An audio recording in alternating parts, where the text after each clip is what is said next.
Alam mo, isa sa pinakamasarap na pakiramdam ang pagmumotor ng long ride. Yung tipong pagsakay mo pa lang ng motor, pagpaandar ng engine, may mararamdaman ka ng kakaibang saya. Dahil kapag nagmumotor ka sa mahabang biyahe, talagang nakakawala ng stress at ma-appreciate mo pa ang ganda ng mundo.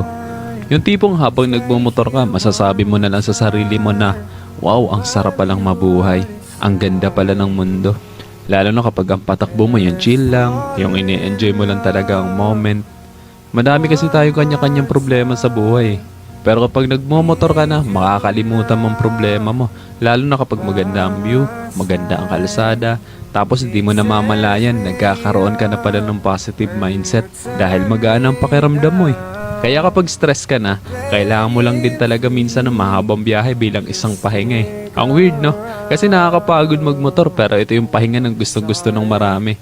Pero sasabihin ko sa'yo, hindi katawan ng napapahinga kapag ka nagla-long ride ka eh. Kundi yung utak mo. Kundi yung sarili mo mismo. Kaya deserve mo rin mag-enjoy. Deserve mo makarating sa magagandang lugar. Deserve mo ng bagong experience.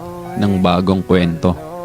Ang buhay ay isang mahabang biyahe. Madami kang pagdadaan ng iba't ibang uri ng kalsada. Malubak, mabuhangin, madulas. Kailangan mo lang din talaga maging maingat. At pwede kang huminto para magpahinga. Tapos, biyahe na ulit. So paano ba yan? Hanggang sa muli. Ride safe always and God bless.